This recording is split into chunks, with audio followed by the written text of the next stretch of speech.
Good morning and welcome to A Better World with Julann and Fran. I'm Julann. And I am Fran, and today our guest is Pam Pressman Greenberg. Welcome, Pam. Welcome. Thank you. And Glad to can be you, here. well, good, we're glad to have you. And can you talk a little bit about what you're doing to make the world a better place?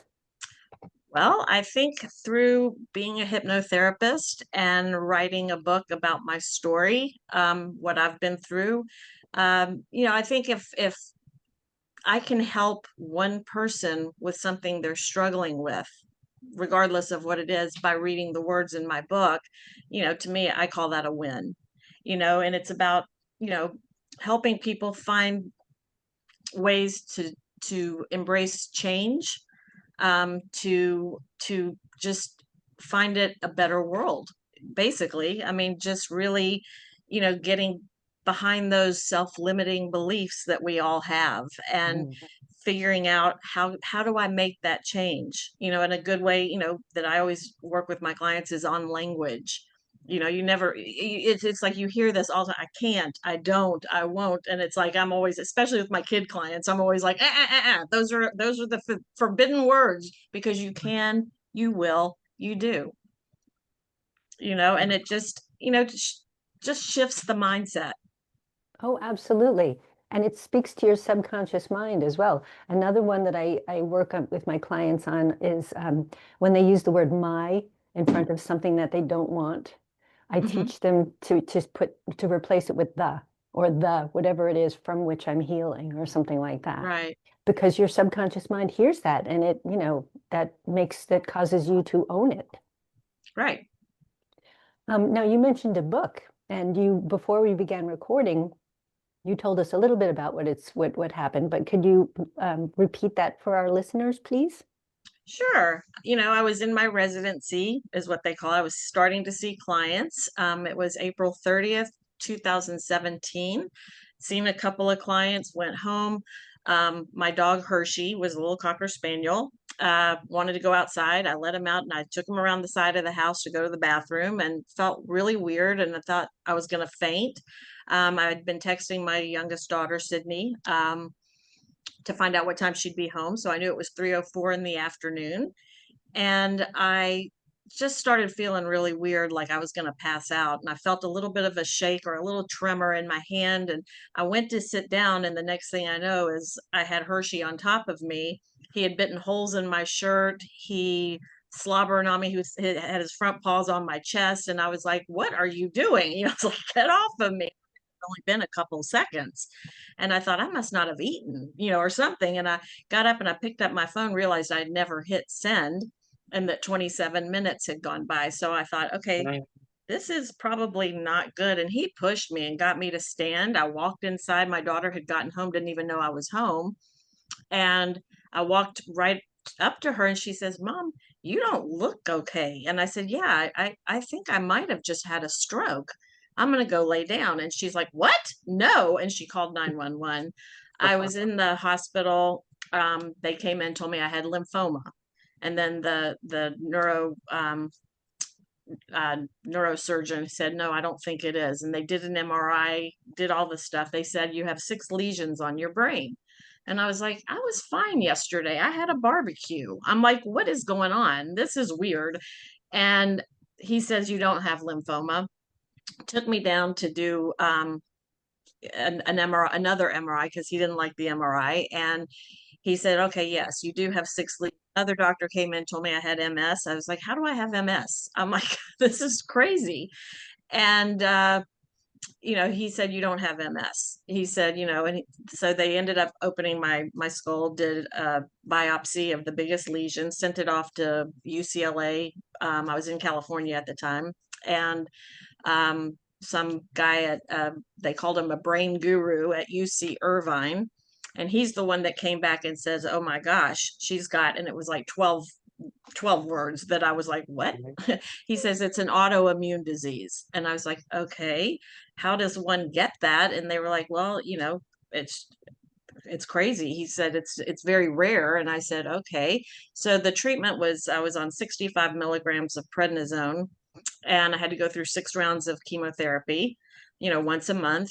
but I was determined that I was moving to South Carolina when I graduated from HMI. And I was like, okay. So 3 weeks after I got out of the hospital, now when I got out of the hospital, I couldn't move my legs, my arms, couldn't write, nothing. It was all so bizarre to me. But 3 weeks after I got out in a wheelchair, my older daughter, Lindsay, got on a plane with me. We flew to South Carolina to Charleston, met with my realtor, saw some houses, and there was like the fifth house. And I said, this is it. I can't do anymore. I was like physically, mentally, everything exhausted. And when my daughter walked in the house, she goes, Mom, this is your house. This is it. And it was. So put an offer on the house, went back to California, put mine on the market, and they closed within 2 days of each other. So I moved August 4th, and everybody kept saying, you need to finish your treatment here. And I said, if I stay here, I know I'm going to die. I need to get to South Carolina. So I moved, and my brother came to live with me because obviously I couldn't live by myself. And, I just kept, I got into some heavy duty physical therapy, and, had moved from a wheelchair to a walker. And then, eventually from a walker to a cane. And, I just had physical goals. There's a bridge here, the Ravenel Bridge, that walks. And I was like, I just want to walk that bridge. So by October, I think with a cane, walked maybe less than a quarter of it. And came back and was on the couch for 2 days. It just was physically exhausting, but it was like I had such determination that I was like, I'm doing this. And when I went for an MRI in October of 2017, the doctor came back in and he says, wow. And me and my brother looked at each other and was like, wow, what? And he said, they're gone. And I said, what's gone? He said, the lesions. I said, oh, I'm cured. And he says, no, no, no, no, there is no cure. This is autoimmune. They're not tumors that grow. These are lesions that shrink. And he says, they've shrunk. And he said, that's really some dog. And I said, what are you talking about? He says, didn't you know? And I said, didn't I know what? And he says, you're the fourth survival case of this. And I looked at him, I said, what? I said, what happens to the other people? And he said, basically, they have a seizure like you did, and they go into a coma, and either they don't come out or they're just in a vegetative state. He said, your daughter saved your life. And I was like, wow, he's having steak for the rest of his life. So it was just, by November, I think I walked half the bridge. By February of 2018, I finished chemo in November of 2017. And, February of 2018, I walked that whole bridge. And it was just like, then I was like, okay, now I'm going to paddleboard. Now I'm going to do, it was just always something, to look forward to, something I was going to do. And, people would always ask me, like, we'd have these get into a business networking group, and it's always like, tell me your story. Like, how did you get into hypnotherapy? Which the truth of the story is, I went to a psychic and she told me that's what I was supposed to be doing. And she's the one that had mentioned, Oh, she's the one that had mentioned Hershey. She said, Hershey's going to do something amazing. And I was like, he's a Cocker Spaniel. He's very cute, but he's not the sharpest tool in the shed. So I kind of doubted it.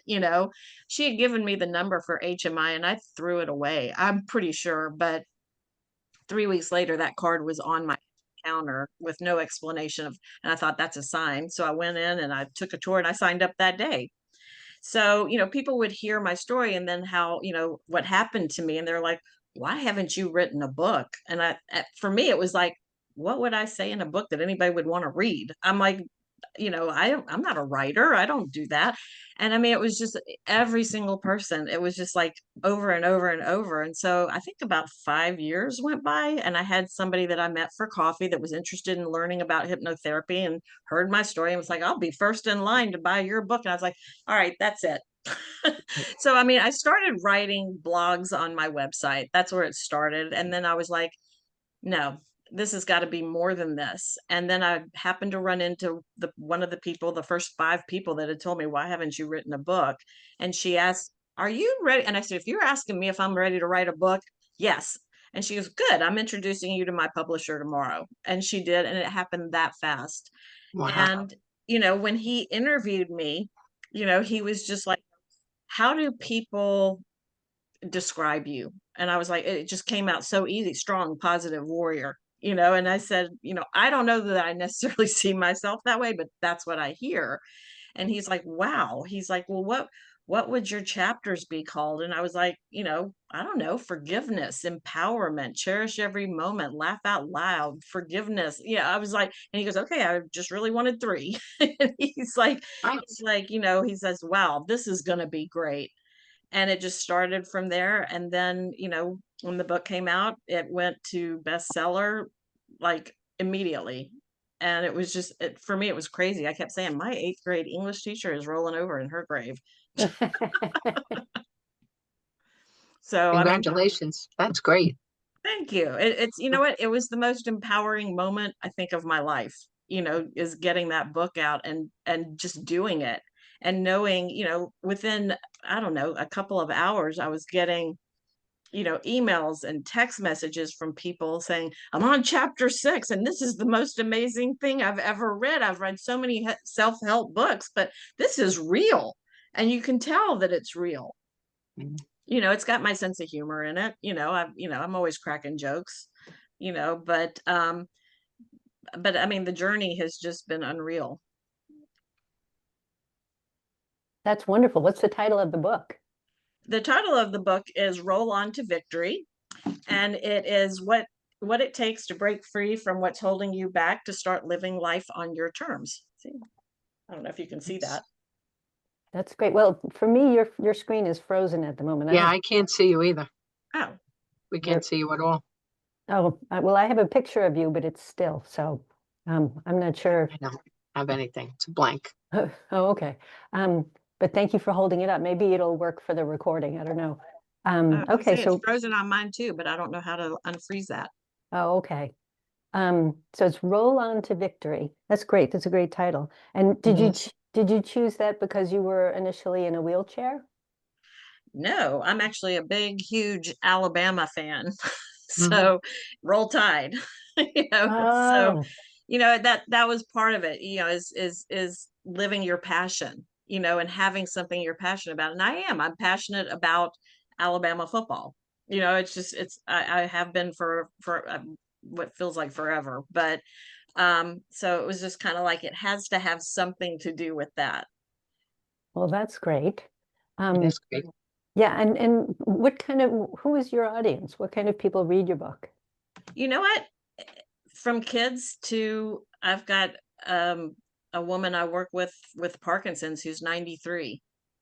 So it's the kind of book that can help anybody at any Right. age. Like I said, if you're struggling with something, and it doesn't matter what, if my words can help you, to me that's the win right there, is just being able to help somebody turn their life around, to start living the life that they want to live. In hypnotherapy, that's one of the biggest thing is the want.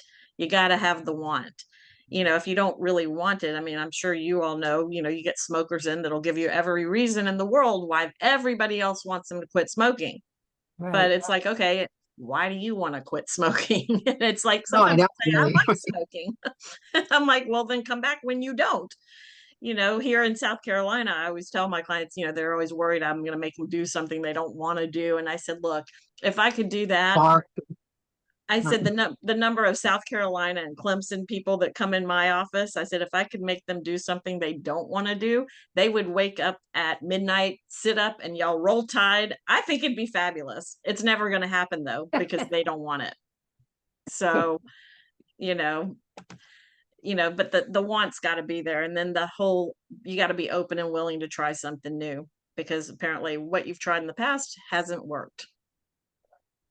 That's great. And do you find that you attract a lot of clients who want to heal from autoimmune disorders? Yeah, that was like one of my first certifications was, hypnosis with autoimmune. I do, the hypnosis with cancer. Um, because yeah, there's a lot you can do by just using your mind. I try to explain to people that your mind is so powerful.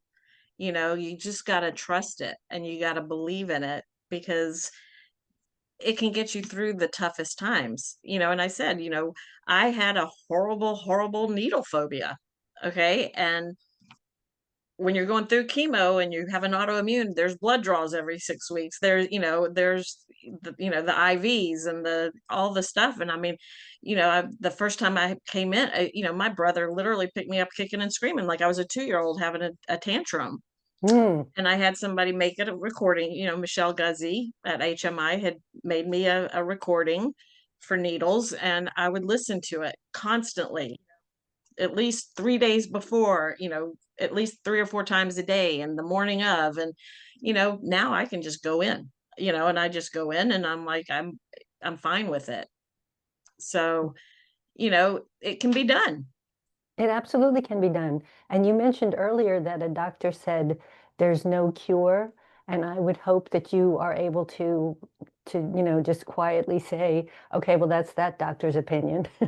But that's clearly not the truth because it seems like you have done, if they're not going to acknowledge that you cured yourself, it seems like you're living the life of somebody who has cured herself.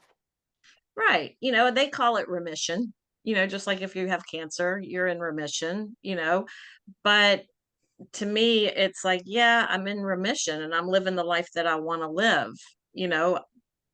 And I know that there's certain things that probably did, I know my dog saved my life. If he wasn't Oh, there, I would not have made it. right. And but I do get a lot of referrals from doctors. Oh, great. I get That's a lot of referrals from doctors, that's great. so they are, I feel like it's a world that's starting to come around to hypnotherapy and realizing that, wow, this really can do stuff.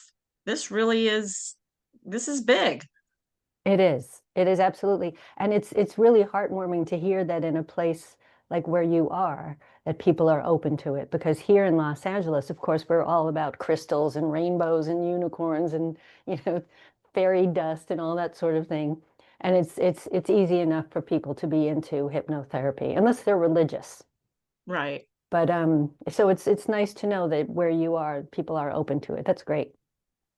Sorry about that. I don't know what happened. I was gonna say you disappeared and I'm I still did. frozen. Yeah. And I said, I guess, because you guys were frozen first. And I said, well, maybe this is where we're supposed to pause and listen to everything we heard. And then it went out. Oh, So sorry. oh no, no, no. It's a weird day. I also thought that we were going to be doing this an hour earlier, and it turns out it's an hour later. So It's all good. it's Got an extra hour to relax. there you, Well, yeah, that was really nice. I was gonna ask, does anybody actually really get an extra hour of sleep? I mean, I because if you usually get up at 7 and you turn the clocks back, I got up at 6. So am I really getting an extra hour of sleep? Not really. But they play with that hour every season. You know what I I mean? know. So it's the same. I felt pretty relaxed and happy today when I woke up. I don't know. Maybe that's just how I am, but I was like, oh, I feel refreshed. Well, that's good. Yeah. That is good. Huh? So even though you've had a difficult journey, Pam, do you feel like, you mentioned that a psychic predicted what your life was gonna, some of the things that were going to happen. Do you feel like your life occurred, including the difficulties, for you to be on this path? Well, I'm a firm believer that, in those kind of things, like, what you put out into the universe is what you get back. And I feel like the universe chose me because it figured she's strong enough to handle this and she's going to make something out of it. I was never a person to say, why me? Why is this happening to me?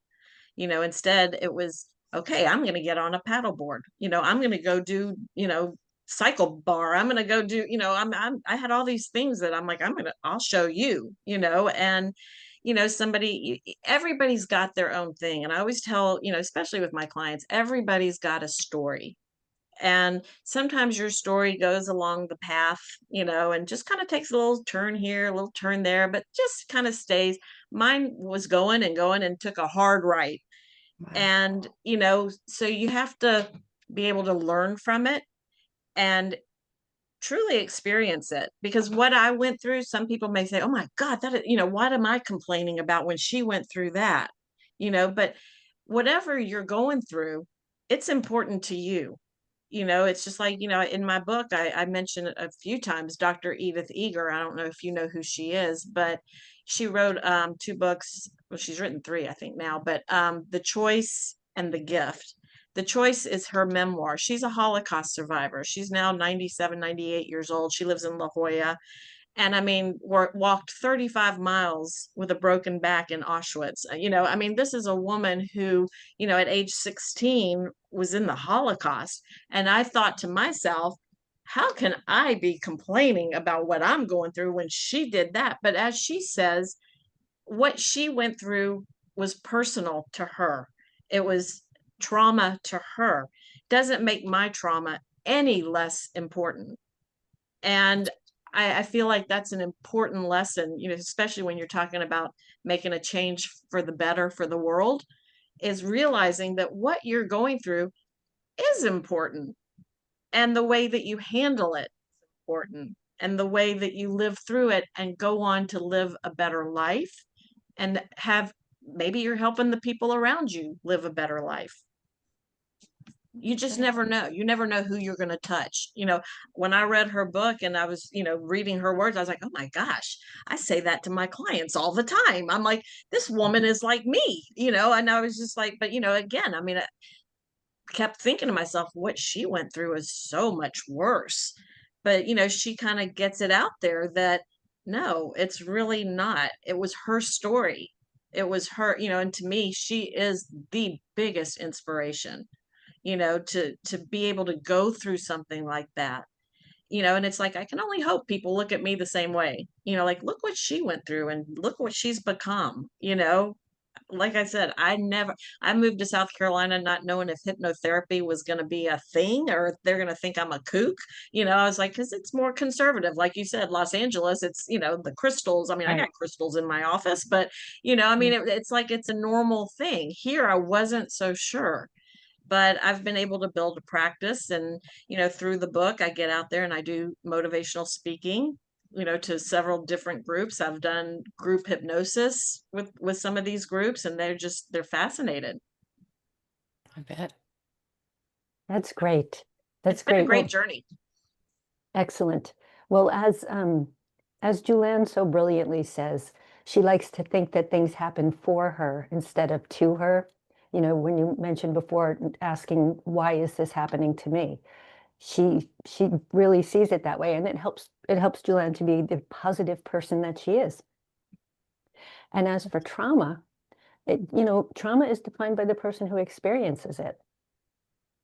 Absolutely. And it's really not up to anybody else to say, oh, you think that's trauma, well, this is what I experienced. It's true. If it's traumatic to you, it is your trauma. That is But true. your story inspires us. I know it inspires Fran and I that you're so strong and that not only did you go through all of this, but then you moved and you started fresh, and you're an inspiration. You are, and we appreciate all that you do. Well, thank you. Yeah. It's still hard for me to see myself as an inspiration. I still feel like sometimes I'm like, whoa, Pam, what are you doing? But you just like, living in the present moment. The past is the past. It's already happened. I can't change it. If I had a time machine, I could go back, and there's a lot of things I'd change. First of all, I would have had that psychic tell me exactly what Hershey was going to What do. did you mean? Yes, right. Could you? Like Yeah, what, things would would have have been been different nice. then. Who Would have knows? been nice to know, but and I try not to go into the future, because your past is represented by guilt, your future is worry and fear, and do I want to be in either one of those places? No. So I mean, even one of the chapters in my book is is about living in the present. Be in the present moment, because you have this moment and then it's gone. That's So right. why not cherish every moment that you have? And how hard is that to be present? You think you're, Jesus, I can't even remember where my glasses are, and I just had them. I mean, something so simple as that, but I work on it too. I hope we all do, to be more present and to enjoy what's going on right now, because you never know. Yes, I'm like and Hershey. it's I was That's gonna say, it's a hard thing to do, it but is. it's like with anything else, practice. You just got to practice it. The more you practice it, you know, that and focus, being focused keeps you in the present. A lot of times with my kid, clients that come in, or teenagers, I always give them, I'm always giving homework, and most of it is breath work, breathing right before you go to sleep, because you want to get yourself calm and relaxed, because it's the last thing that goes into your subconscious mind when you go to sleep at night. So it's got that all night. And then when you wake up in the morning, say out loud something you're grateful for. Close your eyes, do that breath work again, start your day calm and relaxed. And then as far as the focus, I'm always like, think of something that you want to see, like when you're driving in the car, and I give them the example that, for me, I used to be a golfer. I hadn't played in like 16 years, and my daughter had come out and wanted to play golf. And I thought, if I go out there and try to play a good game of golf, I'm going to be miserable because I haven't played. So I thought, I told her, I said, I'm going to look for feathers today. She's like, why? And I said, because I want to. We walked out the front door, there's a feather on the front step. So she's like, oh my gosh, oh my gosh. And went through the round of golf, and I shot great, and a lot of it is muscle memory. My body knew what to do, but I knew if I sat there and concentrated on, am I standing the right way? Am I holding the club the right way? Watch That your it was knees, going to watch the be ball. it was going to be horrible. So at the end of the round, I found 28 feathers. I said, look, I have 28 feathers. And she's like, what? And I was like, and I shot great. And she goes, how did you play like that? I said, because I wasn't focused on the game. I was Exactly. focused on the feathers. She's like, I want to do that. So she decided she was going to find an orange car. She was looking for orange cars, knowing I'll never see an orange car. We went 2/10 of a mile in an orange VW drive. She goes, no way. And I said, the Wow. thing is those things are always there, but you're not looking for them. I Right. said, so when you start to focus on it, and that's how you help kids, especially with things like test anxiety, or any kind of anxiety, is to be able to focus on something else. I had a kid that was in my office that she says, I'm going to look for Montana license plates. And I'm just like, okay, go for it. She Yeah. went downstairs from my office and she came running back up. She goes, there's a car in the parking lot with a Montana license plate. I said, it happens, Yeah. when you start to shift your focus to something else other than your anxiety, Right. don't Right. focus on your anxiety, focus on something else, whether you want to find the color red or the letter X or whatever it is, you will find it. And You just have to focus. you know that feathers are signs that your deceased loved ones are still with you. Yes. I have a whole vase of them. Oh my gosh, that's great. Yeah, and one of my friends, Robin, who had a very big personality. She was very loving. I went to Brooklyn College with her, and a lot of our other students called her mom, even though she never had children of her own. And she passed away not long ago. And I walked out of the house, and this large feather, this perfect Wow. feather was there. And I was like, thanks, Robin, this is great. Right. That's so cool. Wow. Yeah. Pam, So- how is Hershey? I had to put Hershey down. He was 14. Like, what was that, 4 years ago? But I mean, the really strange thing about that is, I had taken him to the vet, and through the years, they were talking about his heart. They have a scale from 1 to 6. 6, you're in heart failure, basically. And he had been a 3, and then he was a 4. And then when I had taken him, my vet looked at me and he says, he is so far beyond a 6. I consulted with 3 other vets, and nobody has an explanation as to why he is still living. And he wasn't in pain. He wasn't suffering. He was deaf and, could barely see. But I mean, he didn't seem to be suffering, because I said, is he suffering? And they were like, he doesn't seem to be suffering, but we have no explanation. And he says, I know that you believe this kind of stuff. He says, that dog needs you to give him permission to go. He doesn't want to leave you. And so he said, you need to have a Pam Hershey day. So I took him to the beach, because that was like one of his favorite places. He used to go when he was younger, he'd run right to the edge of the water, lift his leg and pee, because he had to mark the Atlantic Ocean, because, it's his. So I took him to the beach, and I mean, he could only walk maybe, 50 steps. And we just sat there all day. Right. And I took him the next day, and I told him I was going to be okay. And because I said the last thing I want on this earth is for this dog to ever suffer for a moment, and he said he's not suffering, but he's going to shortly, and he says he's holding on for you. And I was just like, wow, okay. And, so I put him down. Hardest thing I've ever had to do. And 4 months later, this little kitten shows up at my back door, and I'm like, no, no, no, no, no. Yeah.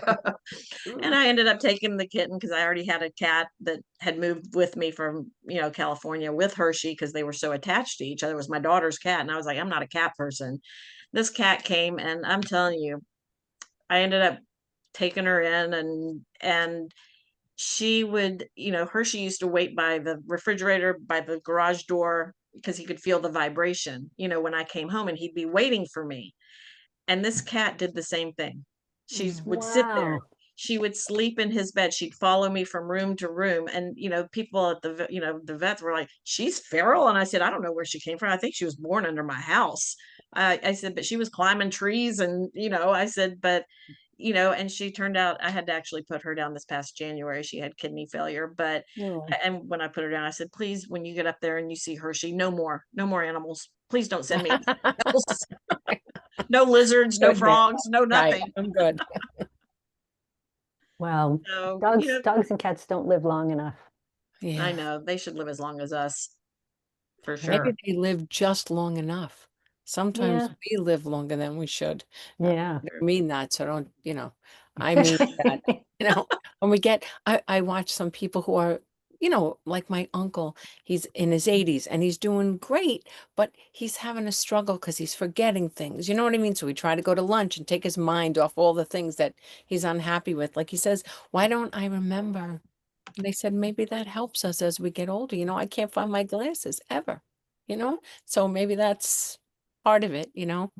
I don't know, it's hard to get old, but you see people who are in nursing homes, and they're just a lump of flesh and they're not having a happy life. I feel like I wish we Yeah. just you know, Well, I just had that conversation with my younger daughter. She's in school studying to be what is it, an LPN? Wow. So Mm. she's doing her thing where she's actually at a nursing home, and she was telling me, it's so sad, Mom. She said, some of these people, all they can do is blink their eyes. Right. And I Is said, well, that do they right? have people that are visiting them? And and she said, no, not, some of them, but not all of them. She goes, it just breaks my heart. And I said, yeah. I said, if you're able, I said, grab a book. I said, and just go and sit with them Yeah. and read, read from a good book, and that, or suggest it. I said, because, I believe they can hear you. I believe they can think, but it's just hard, especially if they don't have visitors, they don't, maybe their families live far Lonely. away, and they're not there, and it's just, for her, it's just heartbreaking. And I was like, when she's telling me, I'm like, gosh, that is heartbreaking. I don't ever Yeah. want to be like that. Me either. Me Yeah. either. Well, we're just about at the end of about the bottom of the hour. Pam, if somebody when people want to contact you, how do they do that? Well, they can go to my website, which is www.myhypnofrog. So it's myhypnofrog.com. I have a thing for frogs. Nice. Or they can email me at myhypnofrog@gmail.com. Okay. If Excellent. they're interested in the book, it's Roll On to Victory. It's available on Amazon. Okay. That's a great title. I love the word victory. Yeah. Yeah. Well, that's what it was all about. And Julann, do you have any other questions? I do. Pam, if there was one thing that you'd want the audience to take away from today, what would it be? That they are in control and that they can change their life. They may be having a bad day, but you know what? That's just a chapter. You can rewrite your chapter. You can go back and start over, You're you right. know, You're absolutely right. that Beautifully said. I always tell people all things are possible. I could get on a plane to Spain this afternoon. It's possible, Yeah. not probable, but everything is possible. And when you put your mind to it, anything can happen. Just live every day with intent, and just know that you are in control of your mind, your body, your emotions, your reactions. You literally do call all the shots. There, Excellent. what you said just then reminded me, there's a song, excuse me, by Natasha Bedingfield called Unwritten. And you might want to look into the lyrics of that. I think you'd really Great like song. it. Mhm. Okay. It's all about, comparing your life to what you haven't written yet and how you get there and all of that. It's a great song. I really like it. Me too. Well, thank you so much, Pam, and thank you, Julann, too. Yes, thank you, Fran. It was a pleasure meeting you, Yes, very speaking much. with you today. I was And gonna say it was a pleasure meeting y'all. I wish I wasn't frozen. I wish I didn't get lost, but hey, thank that's what was supposed to happen, I guess. I was gonna say. It just makes it that much more entertaining. That's right. All right. So this Thanks is, so much, ladies. thank you. So this has been another episode of A Better World with Julann and Fran. Please like and share this video and subscribe to our videos and join us again next week, won't you? So long for now. Bye.